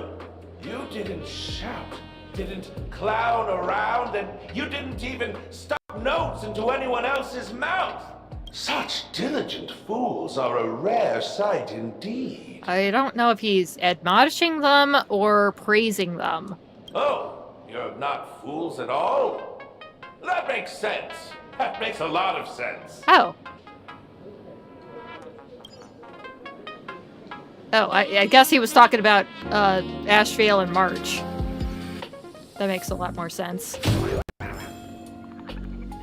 I mean, seriously, look, this gal is just dancing. This one is playing games on her phone. What about you, scribble nibs? They say a dull pen beats a sharp memory. My memory's dull, and my pen's not much better.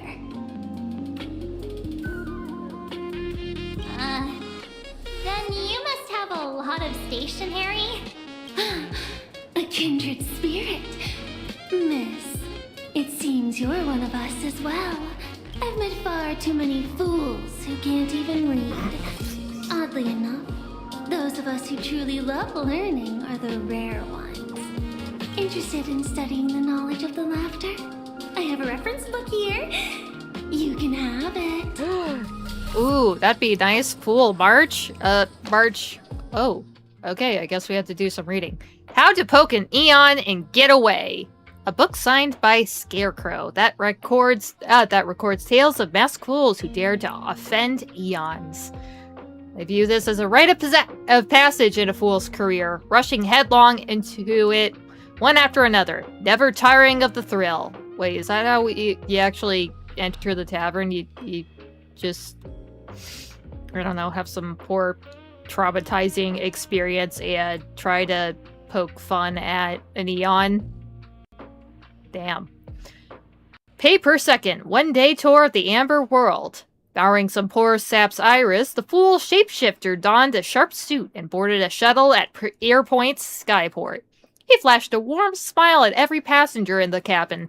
Billionaires wealthy enough to rival nations, monarchs of galactic belts, board members of industry monopolizing foundations, all of whom had emptied their coffers for a single pilgrimage, an audience with the Amber Lord.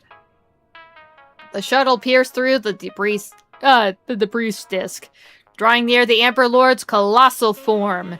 They had stood there since before sentient life was born. It would likely remain long after sentient life has vanished.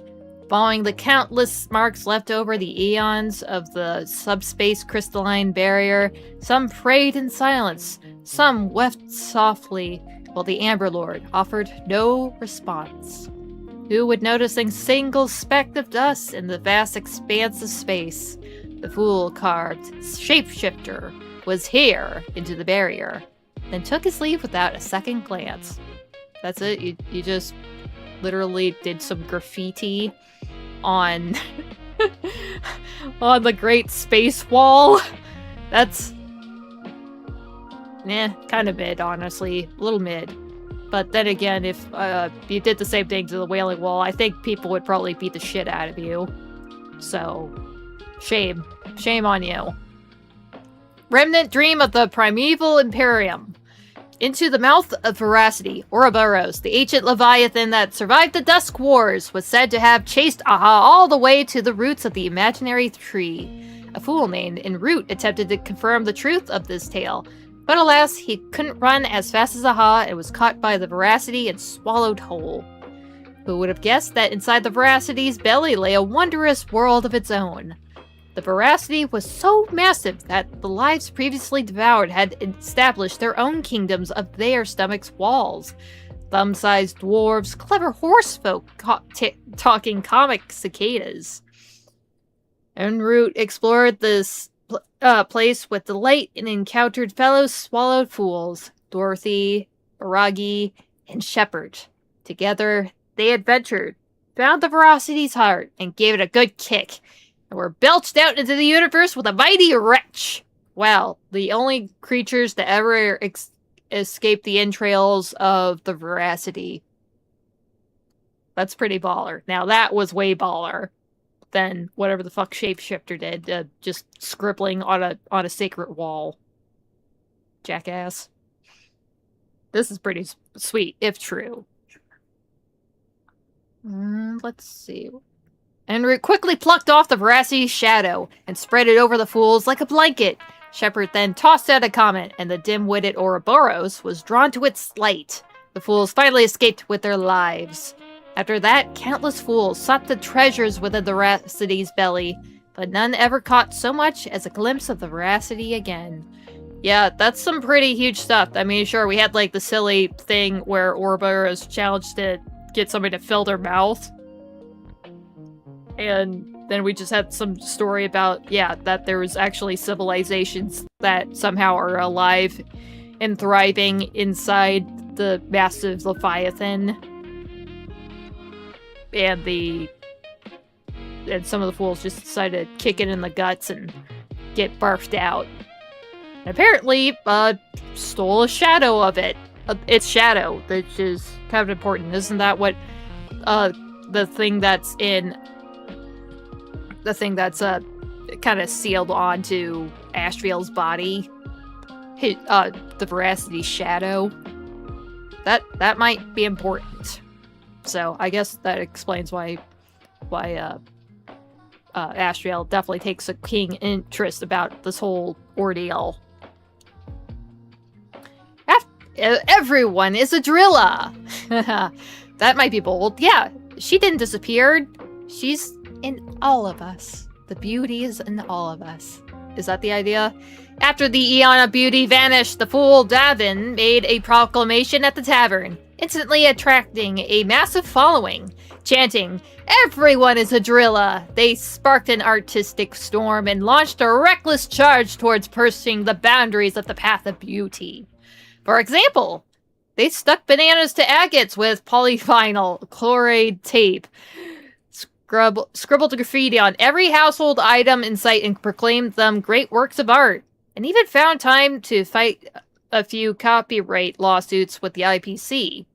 Oh yeah, you have to fight copyright with the IPC. Meanwhile, they're making statues of Sam from CTV footage and making money off of literal criminals. Jackasses. That was until they arranged space junk across an entire planet's surface to form a drilla's visage. At which point the Knights of Beauty finally rounded them all up. However, after 7 days and 7 nights of deliberation, the hastily convened Round Table of Knights of Beauty ultimately decided to release the fools, since to punish them, they would have to acknowledge that these depictions actually resembled Idrilla. Damn. Damned if you do, damned if you don't. So they'll just let them off and just sweep the whole ordeal under the rug. Afterward, say no to Aha. After having come this far, it seemed I must tell you my own story. The night before I finished this piece, a visitor casually strolled into the tavern, sat down beside me, and ordered us each a bomb's first drop. They didn't introduce themselves, but I already knew who they were. They said, "Buddy, I hear you're writing a little book. I've read it. Quite interesting. But there are a few points worth discussing." I listened patiently as they spoke, and rejected every single change they proposed.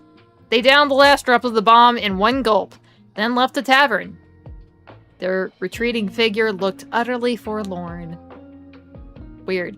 You actually made an Eon walk out in shame and pity and sadness. That is amazing. This feels completely made up.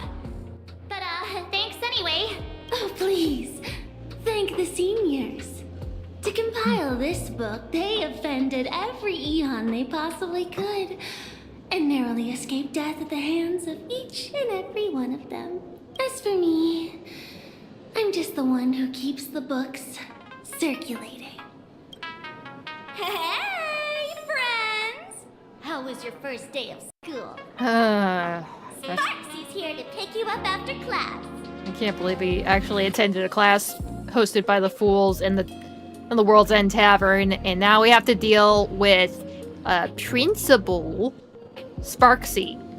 Son of a bitch. Where were you just now?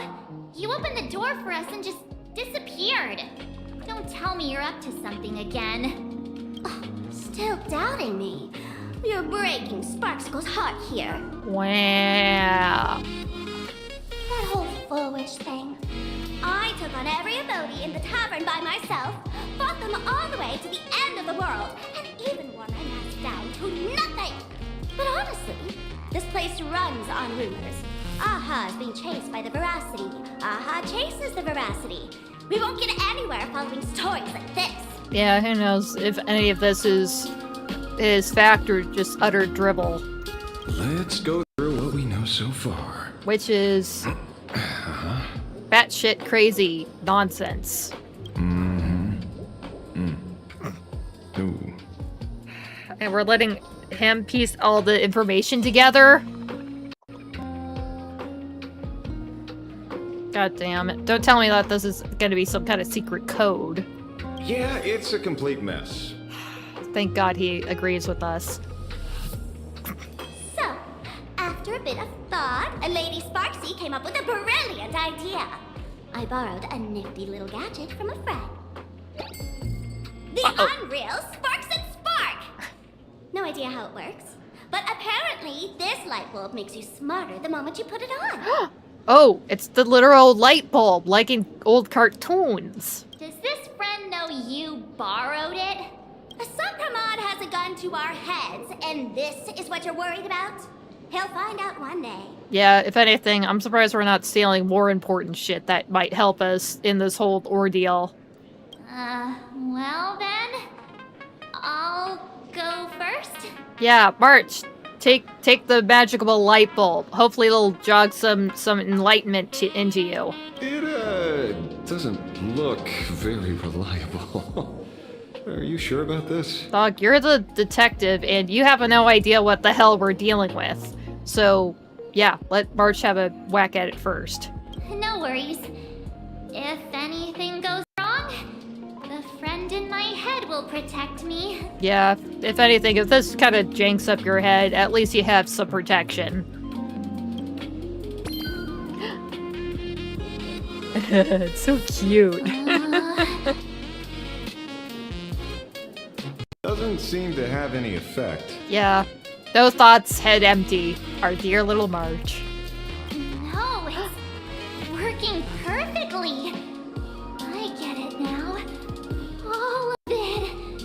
No need to dance around. Why does her eyes look kind of scary to me? Why? God, these two. Our enemy is a Lord Ravager. There's only one question we need answered. How does Asat Pramod plan to destroy Elation? I guess that's something to try to figure out. And just kind of work our way back from there. So, cool. Correction. The effect is very obvious. Judging by Nanook's habit of picking Lord Ravagers, I wouldn't be surprised if Asat Pramod was once a masked fool, and therefore knows Aha's weakness. Yeah, I think us out here, the real world players, we probably deduced that much. The Arcadia is like a microcosm of eons and paths. People indulge themselves in fabricated happiness, unable to pull themselves away from it. Many have expressed their concerns. This isn't elation. Aha is playing with fire. Oh, that actually seems rather profound. A classic social realist deduction. Old-fashioned. Ooh, but effective. We're closing in on the truth. Yes, keep going. Keep delving into your brain. Work those neurons. Yes. The answer is all but revealed. You are Asat Pramod, Sparksy. Damn, I'm surprised that Ashfield wasn't the one that did that, but whatever. I think he found his life partner in March. Oh my god, these two. Do you have evidence? Of course. The truth is so simple that everyone overlooked it. The evidence is, you were the first person I met when I got off the express. But that was Sparkle, technically. Yeah, it was Sparkle. If I am Asat Pramod, would you and Grey Hair have been able to walk out of the school alive? Yeah, fair point. Just take that thing off already. Wow, Sparksy being the realist here. That's weird. I thought I was on the right track. Honestly, you had some profound thoughts there, but yeah, you kind of lost us with Sparksy being Asat Pramod. I wouldn't put it past you though, for being a Lord Ravager in disguise. But honestly, I think you have other things to worry about, very petty things to worry about. Because you definitely have to be a whole other level of fucked up if you want to try to kill an Aeon. So, Sparksy, no. Let me give you a lesson. Deduction isn't about people skills. It's about smart tricks and flawless logic.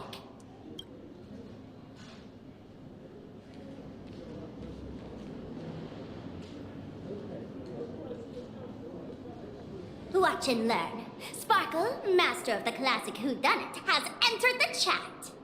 Yeah, hopefully you're a little bit better than your mom, sister, twin. You changed your clothes just for this? Oh, okay. It is Sparkle. See, they're one and the same. God damn it. I did forget that they, I guess, merged as one entity after the whole ordeal with the school. First of all, Ouroboros likes to eat. Secondly, whatever they eat disappears completely. Therefore, veracity is also a form of destruction. Mm-hmm. Oh crap, she's got the thinking bulb now. This is the classic mystery of one culprit, two identities. The one trying to kill Elation is the Lord Ravager, a Sapramod, played by the Veracity! Okay. What am I even saying? Okay, even she realizes that that's kind of a little too insane. Classic whodunit? This is more like a classic Who's the Dummy. Nice one, March. I get it now. All this thing does is make wild guesses sound reasonable. Okay, that makes more sense. So far, that's the most accurate piece of information we've gotten. Yeah, I kind of forgot that was probably also a gimmick with the light bulb going off and then insane ideas end up getting played. Cartoon logic and whatnot. No need to be so serious, Detective. Why don't you show us what you've got? By the way, what type of detective are you? Me? I'm the tough guy type. I don't waste time on useless details. I aim straight at the heart of the problem. You're not wrong. Asat Pramod is Nanook's weapon to assassinate Aha. Whatever his plan may be, the target doesn't change. Remember, as far as humanity knows, there are only 3 ways an Eon can fall. A broader path engulfs a narrower one. Divine warfare between eons. And the third one. What was it again? Forcing an Eon to turn away from their own path. Oh my god. And in the last patch, Aha just straight up said, yeah, I'm gonna not be the Eon anymore, so somebody else has to step up to the plate.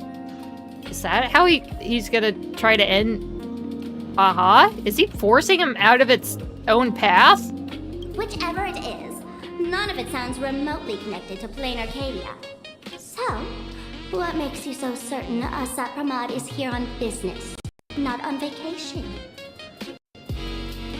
Because we folks just dug up one heck of a treasure from underground. And in the stories tied to them, we've unearthed more than a few names worth paying attention to. Case of the missing veracity. The assistant meticulously... Wait, this is all his notes. Is there something new on the bottom? Yeah, let's see. Talk about Shepard, the Fool, Baragi, and Root. And another version of the story, Enroot didn't tell a lame joke. He and Dorothy made off with the Eon's shed skin. In a bizarre story, Enroot once ventured into the belly of the veracity and managed to escape after plucking their shadow. Yeah, that was mentioned before. Who was Dorothy again? Dorothy! Haven't seen that name in a while. She has ties to Enroot too? Scarecrow. I guess he can be considered an old friend of mine. This guy actually wrote a book? Huh. Wait, Dorothy? Scarecrow? What the hell? Right, are we just gonna have the whole cast of The Wizard of Oz just be in on this? We're off to see the wizard. You know what? I don't know much about Dorothy. Or should I look into Scarecrow? Because I think he was the one that was writing a bunch of books. But no, I'm gonna go with Dorothy. That's just a title. Anyone with a girlish heart can call themselves Dorothy. Between you and me, Director Sparkle used that name once too. Guess when? Looks like this clue has little value to it. Shepard? An old pal who can't stop lying. He goes on and on about death being a solitary feast, but I just saw him last week. alive. I see you're acquainted. Please, introduce us sometime. Interesting. Viragi. Viraji? Forget it. Viragi. He's good behind the bar, but slippery as an eel. Ask him to work for Nanook, and he'd run away on the spot. The former bartender of the tavern. Everyone knows him. Couldn't be him. And the Scarecrow. Him? He caused trouble in Gotham City a few days ago. Pearl threw him into prison.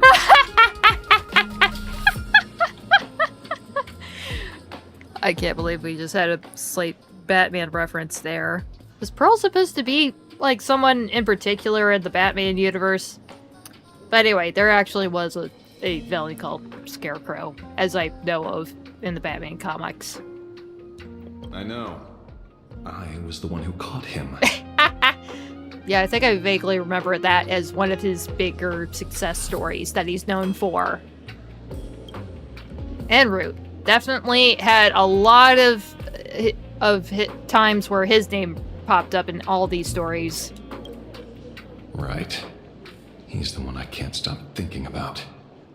The stories change every time, but they all circle back to the same logic. En route defeated the Veracity by some means. Yeah, he definitely seemed to be one of the more successful people when it comes to encountering, enraging the Eon of Veracity. You're right. Then who is this en route? Do you know him? En route. Wait a minute. Who's that behind Sparksy? Of course she does! Sampo! Do you know who en route is? Everyone in the tavern knows that name. Long ago, its owner grew tired of jokes, cast aside his mask, and walked away.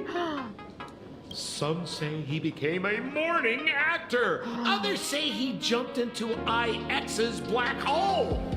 But none of that matters. What truly matters is that you have my unreal Sparks and Sparks. We nicked it off of him?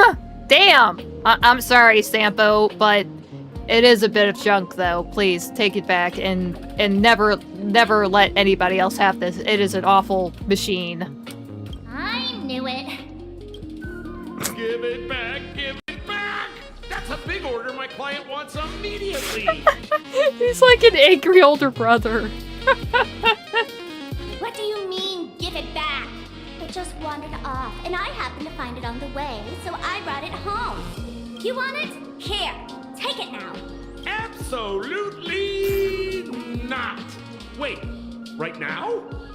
This doesn't sound like you at all. Yeah, again, it's a bit of junk. Please, just give it off to your client and let us be done with this whole ordeal of the light bulb thing. No. If it's a no, it's a no. Guess I'll keep it. Bye-bye. Uh-oh! And she disappeared. Get back here! Sir, do you need to hire a private detective? Hey! Can you catch her for me? Yeah! Of course. I'll have that thing returned to you safe and sound in half a day. But, in exchange, I'd like you to elaborate a bit more on what you were saying. Yeah, that's a good point, since you actually seem to know what we're talking about here. Oh, so that's why you're here. Now, old Sampo's intel isn't cheap. Waiving the fee won't quite cut it, will it? Name your price. Seriously, now we have to go back and pay him for it, and you still have to find Sparksy in the stupid light bulb thingamajig? That's awful. Put it on Pearl's tab. God damn it. Ha! Just kidding. Money talks boring. Besides, the Astral Express and I go way back. Oh, and I wouldn't scam you two. Oh, thank goodness. The en route you're looking for lives up to the name. There's nowhere he can't reach. Only places he hasn't been yet. He's the gold standard of the masked fools. He only shows up where he's least welcome. A morning actor's stage, a friend's wedding, even inside the Veracity's mouth. All for the sake of a good laugh. Oh. Wow, that's actually amazing. That lines up. Sounds like the origin of the legend. Seriously, that guy had to be like an emanator or some shit like that. Especially, again, if he told a joke into the Veracity's ear and it still had to think about it for a couple hundred years and the guy was still alive by the time it started laughing. That guy definitely was not a normal mortal person. So, he's a friend of yours? Not a chance! Back when old Sampo was still a kid, en route was already a name in the history books. He left the tavern during the Second Prosperity. They say after hearing 30 trillion jokes, he never laughed again. Aww. So I guess there is a upper limit to how many times you can laugh in a lifetime. Before he left, en route said one thing that, at the time, no one cared about. Elation has been dead for a long time. Where did he go after he left the tavern? The tavern has 10,000 mouths, all telling different stories. All I know is this. He said he was headed for the true world's end, and then he vanished without a trace. Whoa. How do you know all this? Oh, I've been around long enough to have my own channels. Just trust old Sampo. Honestly, you really can't trust what the hell any of these fools are really talking about. And honestly, I hate to say that, but Sparkle, and you, Sampo, are probably the only valuable intel keepers that we have. And about catching Sparksy? Leave it to me. I keep my word. Yeah, right. I guess that's our trade-off still.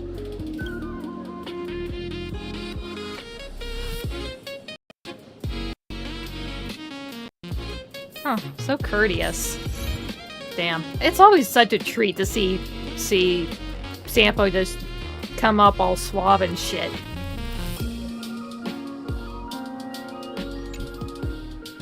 See? You only need 10% of the story to be true. The last thing you said was really scary. What, the part that was that the laughter's already been dead? Or something like that? So many unanswered questions about en route. He has to be tied to Assad Pramod somehow. But our leads at the tavern have run their course. Let's go pay a visit to another expert next.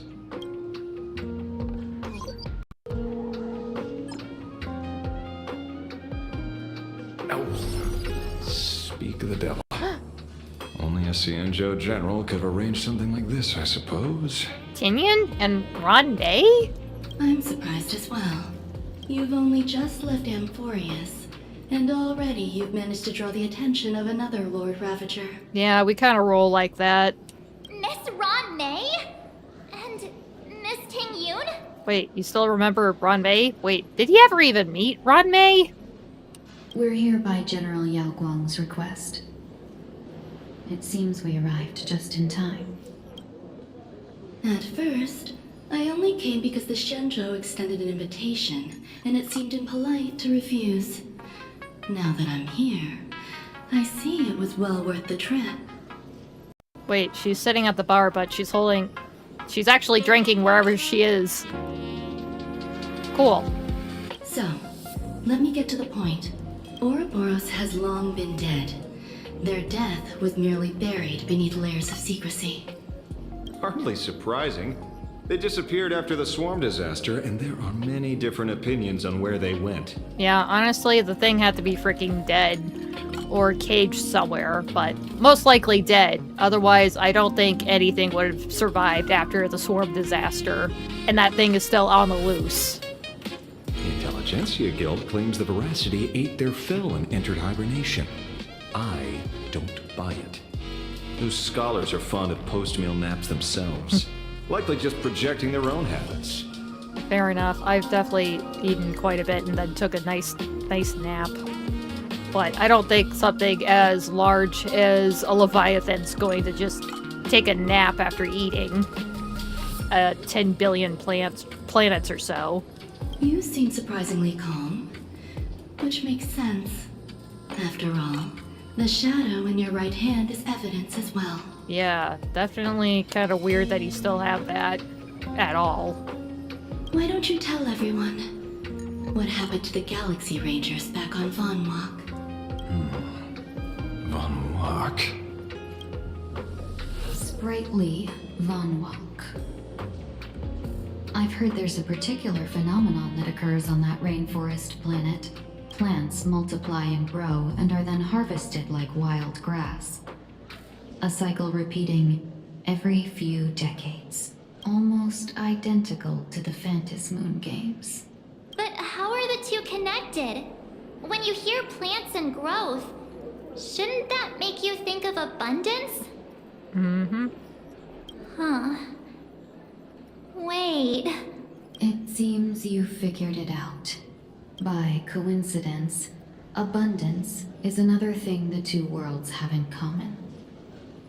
When coincidences pile up, they cease to be coincidences, Mr. Ashvale. No. Leader of the Rangers, Mr. La Mancha.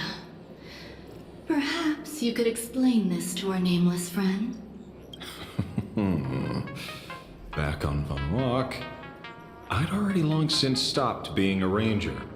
Your conjecture is basically correct, Miss Ron May. You're not the only genius to take life as a subject of study. By the time I arrived, the atavistic experiment was already approaching its final phase. Dr. Primitive had set his sights on an ancient Leviathan. Beneath Von Walk's surface, there also lay the remains of the Veracity.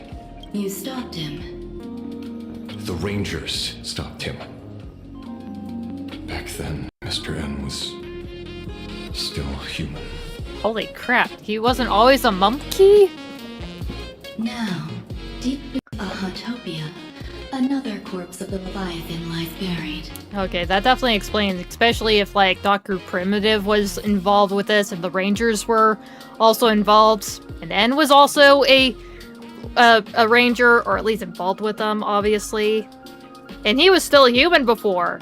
And of course, I guess Primitive did something to them, and now he reverted into a monkey. If I'm not mistaken, there are countless other worlds carrying out the same ritual. Aha sealed Ouroboros' body among the stars, suppressed it with abundance, siphoned the power of the Path of Veracity, and called it a game.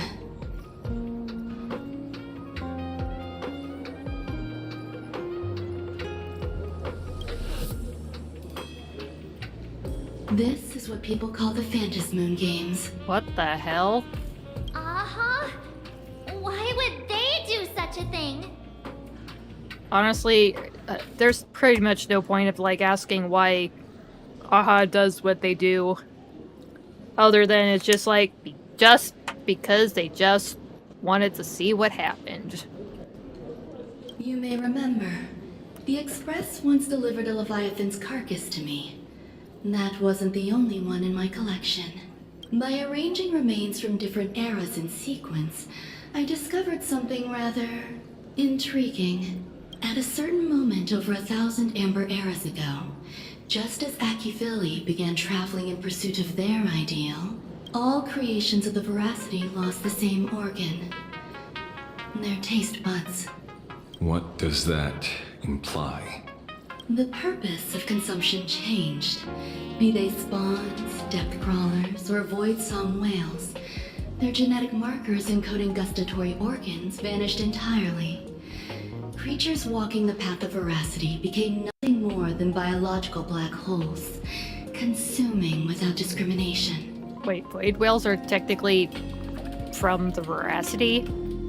That's kind of wild. Beautiful creatures, though. This was not natural evolution. Through the simulated universe, I identified the point of divergence in history. A concept had disappeared from the path of Veracity. Consider this. What do taste buds provide? Probably the ability to see if anything, well, seems yummy or not. At the very least, probably see if it tastes bad, then it probably is bad to eat. Yummy flavors? Okay, I was right on assuming that was gonna be an answer. Precisely. Wait, that was the answer? Savoring something's aftertaste is an act of elation. So Aha stole the original Prima Mobile of the Veracity? The simulated universe proves nothing on its own, but the primal desires of life have always been entangled. Think of it as my intuition. The conflict between the eons of elation and veracity stretches all the way back to primordial times. How many people know about this? There used to be 2. I only told Yu Qing 2. Now, there are 5. After this, I can't be sure. I feel kind of nervous that that 5 of them know now. Exploit the old conflict between Aha and Ouroboros to ignite a divine war, or allow intersecting paths to devour one another. Of the 3 known ways to kill an Eon, the Arcadia fulfills at least 2. Now who still thinks Asat Pramod is here on vacation? Seriously, if this is a vacation for him, then oh boy, I can't imagine what it's like when he goes to actual work. You still haven't explained where it came from. Oh, you mean the shadow? Yeah, how the hell did you get that in the first place? It has nothing to do with Funlock. Really? I felt like it had something to do with Von Walk. Oh? Call it a twist of fate. This isn't my first encounter with the Astral Express, nor my first time dealing with a Lord Ravager when my home was destroyed by Zulo. I had a brief encounter with a former navigator. A navigator of the Express? Yes. Starseer, I see. He'd already retired by then. Holy crap, so he does know IC. He was the one who told me about the shadow. According to IC, it was one of many remnants left behind when the Express first carved paths along the edges of the cosmos. I led the Rangers to suppress the shadow and devised the plan to assassinate Zulo. But I never learned why it was there in the first place. Don't you find it strange, Mr. Ashvale? Strange? What, that he has some dead Eon's remains in his arm? And he just tried to take it off like it was just a regular mission for him? When coincidences pile up, they cease to be coincidences. Like an experiment with results that are too perfect, it's enough to send a chill down your spine. Oh my god, don't tell me that... I don't know. Somehow I saw it, like, knew centuries ago that... I don't know, if you tipped off that Zulo would attack some planet, that some schmuck from some poor survivor from it would, I don't know, somehow eventually try to gather some kind of god remains to try to fight for revenge or some crap like that. I don't know. The thing is, don't tell me that this is some kind of coincidence that Asat Pramod probably started in the first place hundreds of years before now. If you don't mind, let's walk through the whole thing once more. Yeah, please. I'm making a very poor explanation of this. Earlier, what did you two uncover in the tavern? A bunch of dribble. Someone suspected to be Asat Pramod knew about the Veracity secret. Before disappearing, he said he was headed for the end of the world. Oh yeah, en route. Thank you, Sampo, for that nugget of knowledge. Probably the only truthful thing that we can probably rely on in this whole damn place. And then? Who did he say the shadow belonged to? A former navigator. The shadow was a remnant left behind when he charted the cosmos.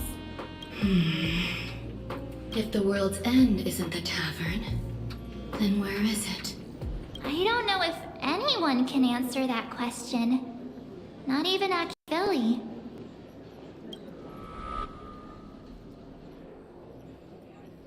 What, did we just have a brain blast? What is it? I think I missed something. Wait. Don't tell me. What is it? En route only goes where he isn't welcome. Oh, After leaving the tavern, he went to the Astral Express. Oh, shit. The detective game is over. Wait a minute. Oh! Lord Ravager Asat Pramod is back. The laughter! But he's... Joke? En route. Heading for the... Oh, so... He was a former fool. He was en route. He was en route. Or whatever the fuck it was. He was... That was Asat Pramod before he turned away from the masked fools. Holy shit. I am just so... I should have seen that coming. Heading for to the Troll World's End. Astral Express. Haven't in a long time, old friend. I knew that there would be some kind of weird message in all this, stupid stories. Ah!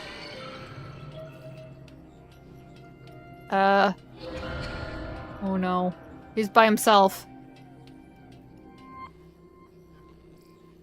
I have to say, not many people can make me change my plans. Uh-oh. Whether in the past or present, you've always been one of them. So, it is you. Oh, God! You know how it is, kid. Oh my god, that is terrifying. Oh my god, look at those fucking clown, guys. That is creepy. That's gonna give me nightmares tonight.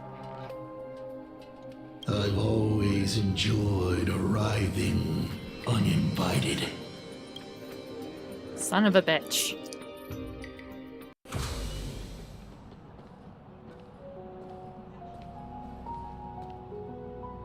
Pearl said she would arrange a ferry to pick us up at the Seafeld City dock. The place we're going to holds clues about Graphia. Really? Oh my goodness, that was intense. Oh. Alright, guys. I think I might have to pause it here for the night. That was quite a lot to take in.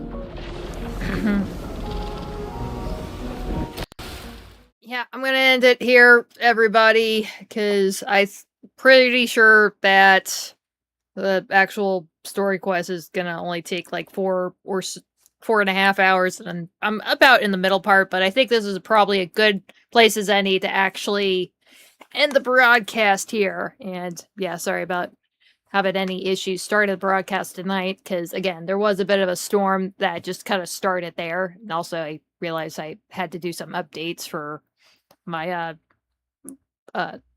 live stream, my Streamlabs app. So, oh, hey Wombu, so you were here. Nice to see that you've been here. And sorry, you told me that you don't really know much about HSR. Basically, a lot of shit just happened here. Just so much. You kind of dropped in at a bad time in the story. But yeah, thanks for coming by, Wombu. Nice to see that you were here. And hopefully I'll see you tomorrow night. And hopefully I'll actually start a little bit earlier tomorrow, because, God, I was really late coming on tonight. But yeah, that was pretty cool. So, yeah, Asat Pramod, I think I have an idea what his plans are in trying to destroy the laughter itself. So, ugh. Wait.